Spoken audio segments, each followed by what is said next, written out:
Livro do Dr. Lucas, capítulo 6, versículo 46, diz assim: Por que me chamais Senhor, Senhor, e não fazeis o que eu digo? Qualquer que vinha a mim, ouve as minhas palavras e observa, eu vos mostrarei a quem semelhante. É semelhante ao homem que edificou a sua casa, cavou e abriu bem fundo, e pôs um alicerce sobre a rocha, e vindo a enchente bateu com impactor, ou em outras traduções, impacto, e a corrente naquela mesma casa não pôde abalar, porque estava fundada sobre. Mas o que ouve e não a pratica é semelhante ao homem que edificou uma casa sobre a terra sem alicerces, naquela a qual bateu impacto a corrente, e logo caiu, e foi grande a ruína daquela. Fecha os teus olhos, deixa a tua Bíblia, a tua espada no teu assento, né? A gente tem um costume de falar, pega na mão do teu irmão, mas enquanto isso a gente não pega. Segura na mão do Espírito Santo que está aí do teu lado, não é verdade? E vamos entrar agora no alto celestial, porque a presença de Deus, ela está sobre a igreja, né? Todo aquele que busca a presença do nosso Senhor Jesus Cristo, de maneira nenhuma ele vai lançar fora. Ele fala, vinde a mim, né, todos os que estão cansados, e vos eu aliviarei. O Espírito Santo está sobre a nossa vida. Então não é um momento de a gente ficar triste, pensando o que vai acontecer, mas sim pensando que Cristo vai descer para buscar a sua noiva, e juntos vamos morar com Ele para todos sempre. Querido Deus e eterno Pai, te damos graça pela tua palavra. Meu Deus, nós não sabemos o que irá acontecer daqui a alguns minutos, se o céu vai descer, se a igreja vai subir, ou então se a gente será arrebatado pela tua glória. Mas nós temos uma convicção certa, Pai, que o teu Espírito habita na nossa vida. Eu e os irmãos que estamos aqui nesta congregação, e os irmãos também que estão ouvindo e assistindo através dos seus aparelhos celulares, na live, pelo Facebook. Eu não sei em lugares que eles estão, mas eu sei de uma coisa, Pai: se eles derem lugar também nesta noite, o Espírito Santo de Deus vai transbordar na sua vida, vai mexer na sua estrutura. E se ele tiver batido, triste, amargurado, enfermo, ou se ele estiver infectado, a ordem foi dada, e o Espírito irá descer para batizar e renovar todo aquele que está aflito. Queremos ser impactados pela tua glória, Pai. Venha inundar o teu poder sobre a nossa vida. É o que nós te pedimos e o que nós te agradecemos.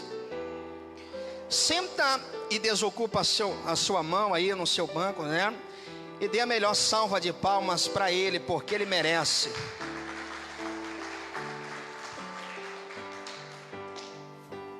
Esse refletorzinho está me incomodando um pouquinho, mas vamos adiante. Abaixa só um pouquinho o fundo musical, por favor.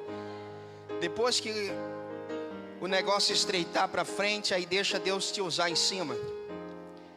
Amados e queridos, estamos diante de uma poderosa palavra do nosso Deus, aonde Ele ensina a igreja a se preparar para as lutas e para os obstáculos que irão e ainda vão, ou se já chegou em nosso encontro.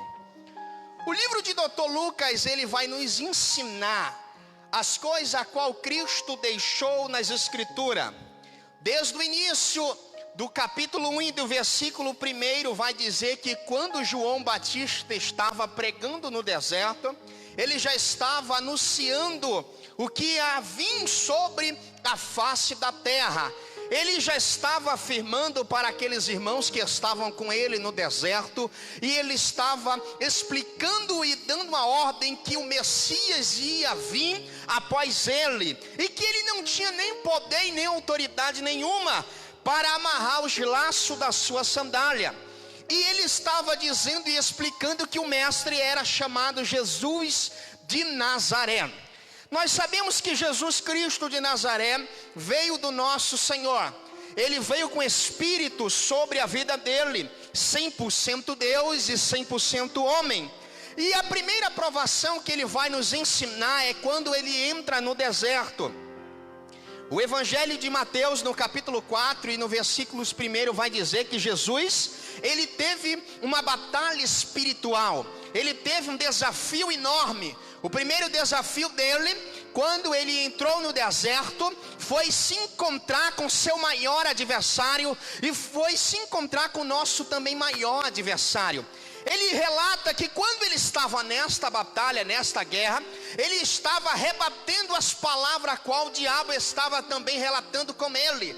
Havia uma obra ali naquele estado, havia uma obra naquele momento. O diabo começou a enfrentar ele, o diabo começou a dizer palavras que estava escrito, mas ele estava cheio do Espírito Santo e não perdeu a batalha. Ele vai responder no versículo 4, que nem só de pão viverá o homem, mas de toda a palavra que sair da boca de Deus. Ele vai dizer que os anjos que foi dado a ordem para livrar Jesus, ele vai dizer que a ordem foi dada por Deus, e por ele a gente sabe que todas as coisas foram feitas. E aí no livro de Lucas, no capítulo 6 e versículo 7, ele se senta com a multidão e ele começa a dialogar, ele começa a ensinar o povo, ele começa a dizer: olha, como é que vocês têm a coragem de dizer para me chamar de Senhor, se tudo que eu falo vocês não fazem? E o povo começou a ouvir, o povo começou a ser ouvinte da palavra de Deus. Antes da gente entrar na mensagem, a gente vai fazer uma introdução pequena aqui rapidamente. A gente vai dizer e vai comparar também desde o início da Bíblia. Lembro eu que a gente tem um ouvinte que chamou a atenção no livro do Antigo Testamento, no livro de Números, no capítulo 22 e nos capítulos adiante. Vai chamar um ouvinte que ele sempre ouviu a voz de Deus, cujo seu nome era Balaão. Balaão, ele entrou em conflito com o Senhor. A Bíblia vai dizer que quando Balaão aceita a oferta do rei chamado Balaque, ele começa a dar ouvido às vozes a qual o rei estava pedindo. O primeiro pedido que o rei fez é se ele fosse até o encontro. A primeira noite que Balaão entrou ali no quarto e começou a conversar com Deus e orar, ele vai pedir o quê? Primeiro a permissão de Deus. Ele começa a dizer: olha, Senhor, este rei chamado Balaque está pedindo para mim o encontro dele, pedindo que eu fosse lá para amaldiçoar o teu povo, a tua nação. Mas o Senhor vai dizer para ele bem fundo e claramente para ele não ir, porque foi dada a ordem que ninguém poderia conter a nação de Israel. Essa é forte, vai servir para você. Sabe por que a doença não chegou na tua casa? Poder pegou até no meio da tua parentela, mas foi dada a ordem por Deus. É para o nome dele ser glorificado. A gente viu através do testemunho. O nome de Deus, ele é glorificado sim, para as pessoas respeitar e ver que existe um Deus nos céus que ainda tem poder sobre todas as coisas. Aí Balaque toma a segunda decisão. Ele foi ao encontro de Deus novamente. Deus não fala nada e ele aceita a proposta do rei. Ele vai até o encontro do rei. Só que no meio do caminho a gente vê, e é claramente a palavra, que o Espírito de Deus está com uma espada desembanhada na frente da jumenta. Naquele exato momento há uma guerra espiritual. A jumenta começa a parar e Balaão começa a pegar o cajado e começa a machucar a jumenta. Só que na quarta vez que ele faz isso, o Espírito Santo começa a falar na boca da jumenta, dizendo: Balaão, por que tu entregaste o teu coração ao diabo? Balaão, por que tu ouviste a voz do teu adversário e não a voz de Deus? E por que tu tomou um caminho diferenciado? Eu não te falei que se eu estou no controle de tudo, a nação de Israel não vai sofrer nenhum dano, porque eu estou num comando. Só que Balaão não dá ouvido. Balaão é um ouvinte da palavra de Deus, mas ele não é um praticante da palavra. Ele chega na presença de Balaque dá as instruções tudinho para ele. Ele começa a dizer, sobe no primeiro monte, começa a querer amaldiçoar Israel. Deus troca as palavras de Balaão, vai na direção dele e troca, e de vez ele amaldiçoar, ele abençoa. Ele começa a dizer palavras de bênção para a nação de Israel. Ele é ouvinte, ele é aquele crente que ouve, mas ele não guarda a palavra. Ele é um ouvinte, a natureza dele é ouvir, mas ele não está impactado naquilo que Deus ele fez sobre o Mar Vermelho. Ele acha que ele recebendo a herança, acha que recebendo os tesouros vai mudar tudo. Mas aí é que chega a conta para ele. A Bíblia vai dizer que Deus ele não permite que Balaão amaldiçoe o seu povo. Pelo contrário, a Balaão sobe no primeiro, no segundo e no terceiro ele começa a abençoar. Balaque desiste. Balaque acredita que aquelas palavras foram para atingir a nação de Israel. Mas aí todo o preço do pecado é um objetivo, não é verdade? Todo pecado tem uma consequência. E certo dia Balaão estava com Balaque, rei, e todo o seu exército comendo e bebendo. Deus dá autoridade para o povo de Israel entrar no arraial de Balaque e dominar tudo e matar tudo. E primeiro que estava na frente ali da multidão era um homem chamado Balaão. Deus, ele não tem prazer. Olha o que eu vou dizer, preste atenção. Deus, ele não tem prazer com quem divide a sua alta glória. O que é isso? É que aquele crente que vem para a igreja, é ouvinte, vem de semana a semana, mas ele quer pegar um evangelho light, ele quer pegar algo fácil para ele quer ter um caminho meio curto, ele quer colocar a sua casa na beira da praia, porque se ele colocar lá, ele não vai precisar, ele não vai ter um esforço, suar camisa de querer cavar, de querer aprofundar, querer alicerçar a sua casa, porque ele está impactado pela vista que a praia dá. Mas aí é que o crente é dominado pelo erro e pelo pecado. Sabe por quê?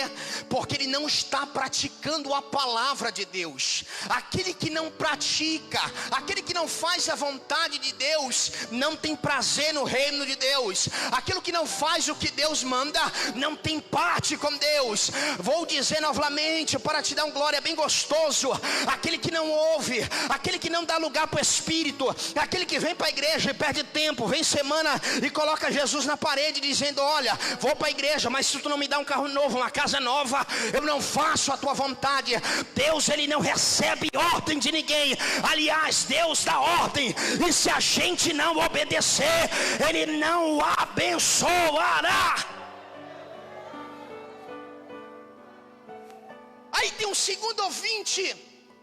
A gente vai voltar novamente no livro de 1 Samuel, que quando a nação de Israel começa a implorar e a pedir um rei, começa a dizer: olha, Senhor, todas as nações estão tendo rei, eu quero também, a gente precisa e necessita de um rei. Só que isso vai mexer com a estrutura de Samuel. A Bíblia vai dizer que Samuel não fica satisfeito com o povo. A Bíblia vai dizer que o povo começa a clamar e a chorar, e Deus ouve a oração do povo, manda que Samuel unge Saul. Só que aí a diferença está entre quem serve e quem não serve.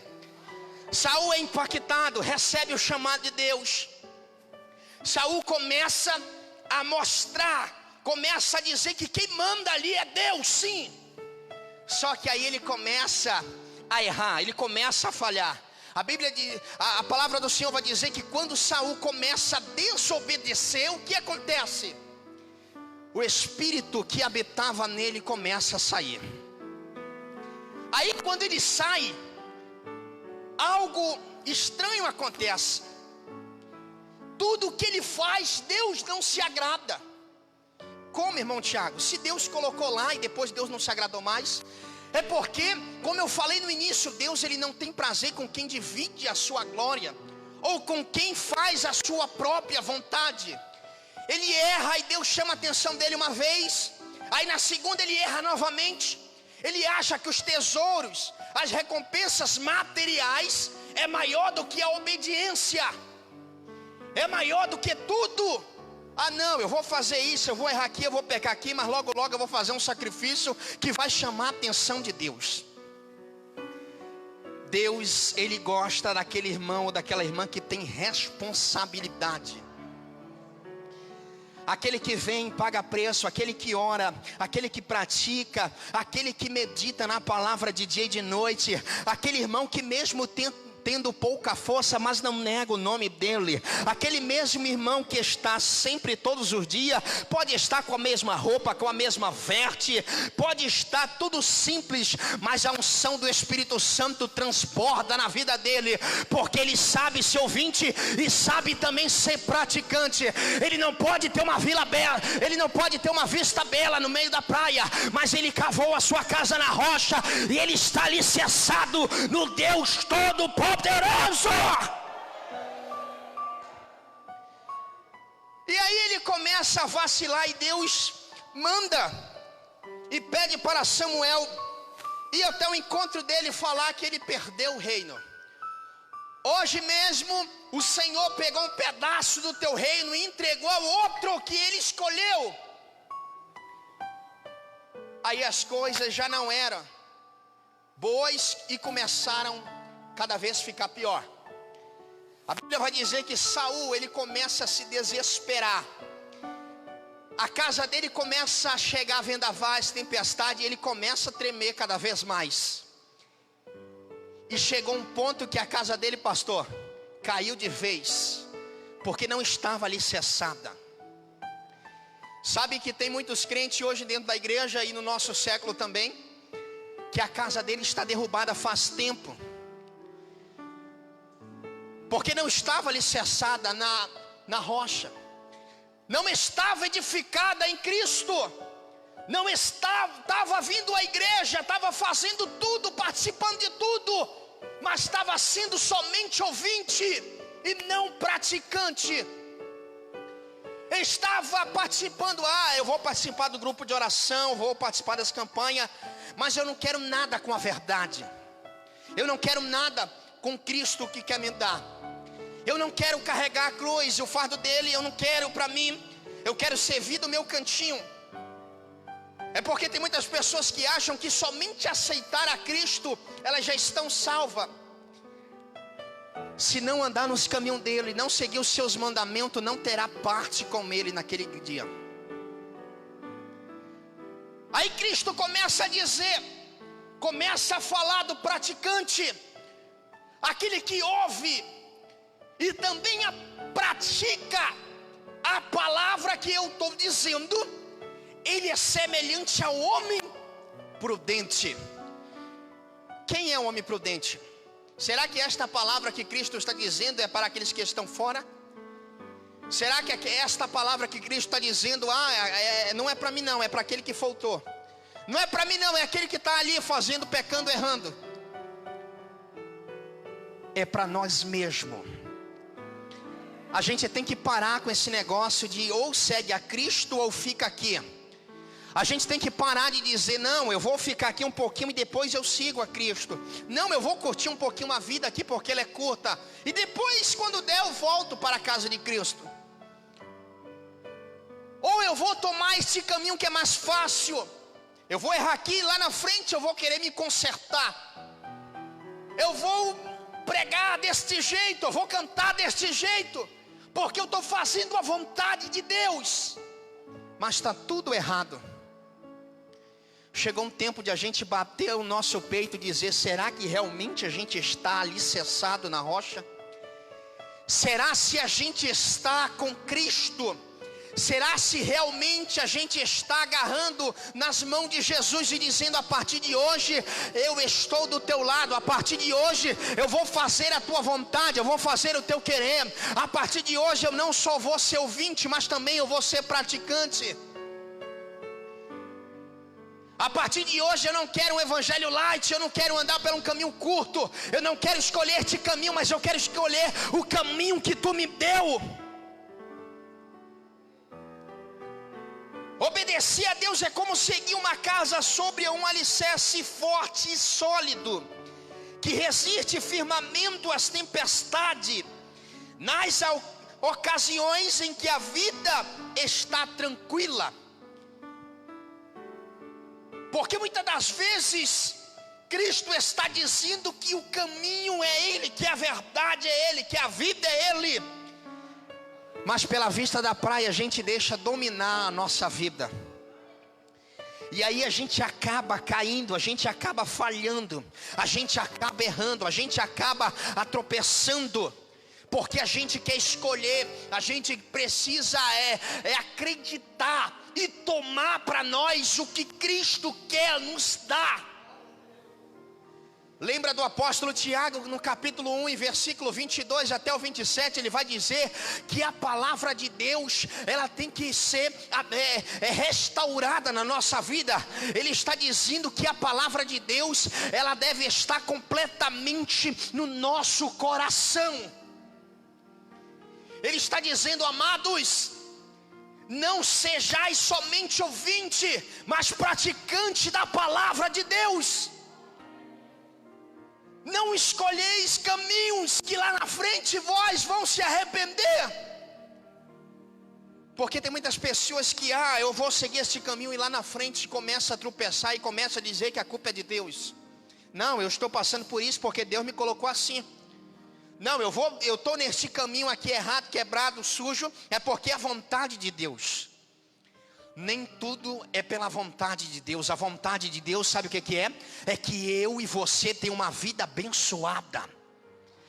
Não, vou te falar de novo para você estremecer tudo. A vontade de Deus é que o nosso ministério seja abençoado por Ele.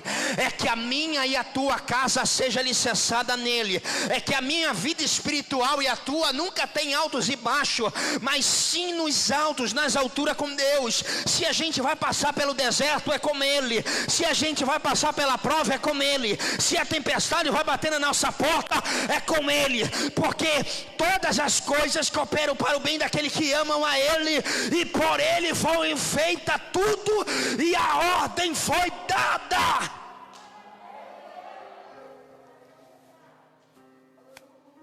Só que muitas das vezes a gente prefere praticar o erro. Muitas das vezes queremos voltar lá do início. Lembro eu que quando Davi pegou a palavra e começou a praticar, tudo começou a florescer, tudo começou a ir bem, tudo começou a ser abençoado por Deus. Quando a gente relata a história dele, a gente acha que, não, ele foi um menino desprezado. Ele pode até ser um menino desprezado, mas no meio da gente, a gente não consegue enxergar o que ele estava fazendo. A gente vai ver Davi apacentando as ovelhas, mas a gente não vai ver ele lutando com o leão. A gente vai ver Davi ali no meio do campo, mas nós não vamos ver ele lutando com o urso. A gente vai ver ele trabalhando para o seu pai, mas a gente não vai ver ele fazendo os momentos especiais com Deus. Ele prestou muito atenção no chamado de Deus. Desde o início da sua caminhada ele começou a ser um ouvinte. Ele ouviu as maravilhas de Deus, ele ouviu o que Deus fez pela sua nação, e também praticou a palavra, porque ele sabia, se ele fosse também um praticante, ele ia prosperar, ele ia ter uma vida diferente. Ele estava cansado de ver as pessoas se vendendo, se corrompendo, e ele diz: não, a minha vida eu quero ser diferente, eu não quero ser melhor do que ninguém, eu só quero ser praticante, ouvinte pela palavra, porque pela palavra serei renovado, porque pela palavra serei abençoado, porque pela palavra Deus está no controle de tudo. Aí, para a gente concluir, fechar tudo, ele vai dizer porque as pessoas constroem uma casa sem alicerce, talvez para economizar tempo e evitar um trabalho, porque tudo tem uma preparação. Ninguém caiu aqui de paraquedas, né? Ninguém chegou aqui por acaso. Se eu e você está aqui, é porque a gente já sofreu muito, é porque a gente já passou por várias coisas, é porque foram anos e anos de lutas, tribulações, e a gente sempre no final recebeu a vitória. Sempre no final Deus carimbou o nosso passaporte e diz: não, esse daqui não é derrotado, esse daqui é vencedor, porque ele ouviu e praticou a minha palavra. Ele sempre deu lugar para o meu Espírito Santo, e eu tenho um lugar reservado para ele. Ele estava dizendo para a multidão parar de criar falsas expectativas, porque naquele tempo as pessoas estavam dizendo: ah, será que realmente o Messias vai vir do nosso povo? Será que realmente o Messias vai vir deste lado? Será que realmente o Messias vai fazer isso e aquilo por nós? Será que realmente a gente está salvo? Porque a gente já ouviu as histórias, vamos às sinagogas, estamos fazendo tudo correto, e está na hora de a gente receber. E Jesus acaba explicando e dizendo para a multidão que nem todo aquele que chamava ele de Senhor fazia aquilo que ele mandava, que nem todo aquele que clamava, pedia, chorava, implorava estava fazendo correto, estava andando nos caminhos de Deus. Porque hoje a nossa geração está muito diferenciada. Até os anos 90 para trás, ser crente não era moda. Ser crente, as pessoas, pastor, davam de tudo por Deus. Elas pagavam preço, choravam, pediam. E as pessoas olhavam para ela e diziam: olha, aquele homem, aquela mulher é diferenciado. Há uma diferença nela, há uma diferença nele. Ele não é deste lugar. Só que hoje é lamentável que a gente vê, queridos, as pessoas aceitaram a fazer um caminho fácil. As pessoas tomaram para si coisas que elas estão fazendo achando que é certo. As pessoas tomaram a cruz e acharam: não, eu vou torar no meio porque ela está pesada, ou eu vou deixar aqui um pouquinho, eu vou ali e depois eu volto. As pessoas começaram a agarrar aquilo que não era seu. As pessoas começaram a praticar aquilo que Deus não permitiu. As pessoas começaram a fazer coisas que não era para fazer. Pararam de buscar, pararam de clamar, pararam de orar. Mas eu estou vendo algo diferente, pastor, no meio desta pandemia. Sabe o que é? É que a igreja pegou uma na mão da outra. Não, poucas pessoas deram glória a Deus.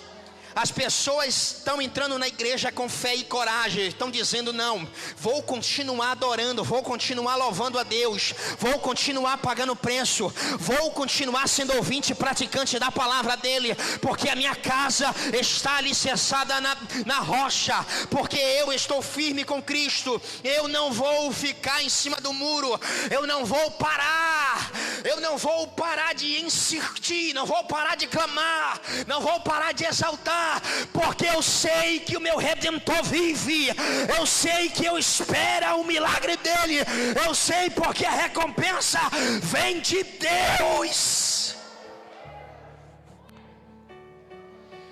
Durante esta pandemia a gente está vendo pessoas sinceras com Deus, orando para Deus, pedindo para Deus, porque se apegaram com Ele. E tem que continuar daqui para frente. Nós não devemos ficar parados, queridos. Nós não devemos ficar acomodados. Nós não devemos ficar desapercebidos para as coisas que Cristo está nos falando. Este é o tempo e o momento que a gente tem que se apegar cada vez mais com Deus.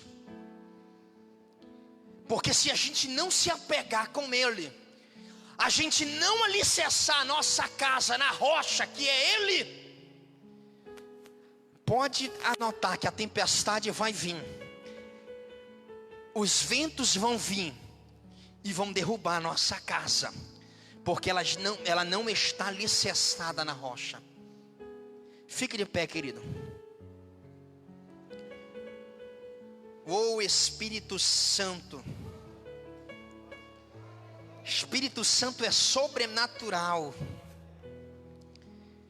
É por Ele que a gente está de pé até hoje. Lembrai-vos que quando Jesus falou para os seus discípulos e deixou bem claro através das Escrituras: irei para o céu, mas eu não vos deixarei sozinho, mas sim o Espírito Santo convosco. É o momento, querido, de a gente se pegar mais com Deus. É o momento de a gente tomar uma decisão certa com Ele. É o momento de a gente parar de ser somente ouvinte, mas praticante. Se realmente a gente quer algo sobrenatural importante com Ele, é no momento de a gente se apegar com Ele. É o momento de a gente pegar a palavra dEle e colocar na tábua do nosso coração.